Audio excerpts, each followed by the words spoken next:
All right, let's talk about performance supplements. It's this massive, multi-billion-dollar industry, right? But the big question is, are they actually the secret to unlocking your potential, or is it all just really clever marketing in a bottle? Well, we're going to find out. I mean, who hasn't looked for a way to get a little bit of a performance boost? It's a universal thing, right? Doesn't matter if you're a pro athlete or just a weekend warrior, we all want that extra edge. And that's exactly where this whole world of supplements comes into play.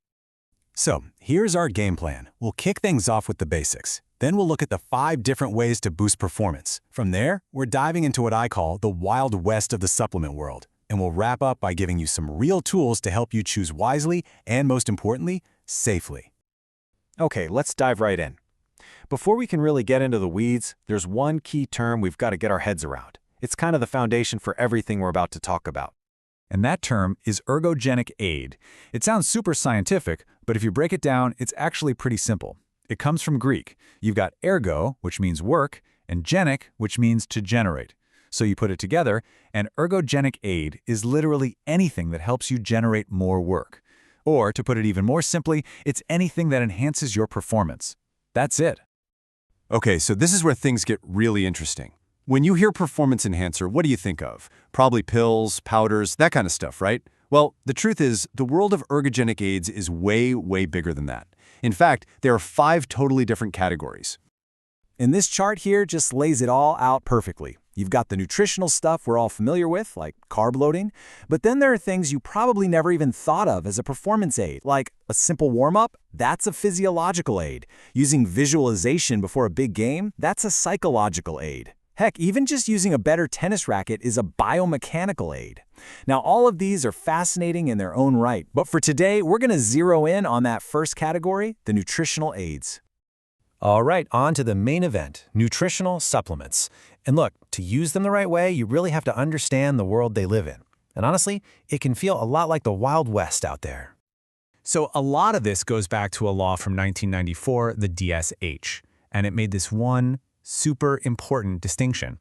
It legally defined a dietary supplement as something that is not a food, it only supplements the diet. Now, that might sound like just a tiny bit of legal jargon, but trust me, that one little definition changes everything about how these products are sold and regulated.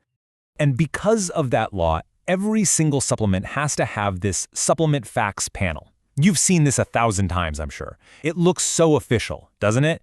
It's designed to look almost exactly like the nutrition facts you see on food, which gives it this, this vibe of scientific authority. But as we all know, looks can be very deceiving. And here is the big reality check. This is what it all means for you and me. Unlike a new drug, a supplement does not need FDA approval before it goes on sale. Nope. And all those big, bold claims you see on the front of the bottle? The FDA isn't really monitoring them closely at all.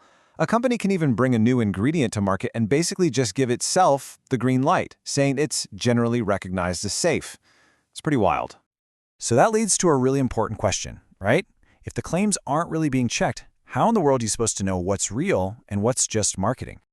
Well, you have to learn to read the 2 different languages that companies are allowed to speak on their labels. So over on one side, you've got what are called health claims. These are super specific, backed by a ton of science, like the ones for folic acid and calcium.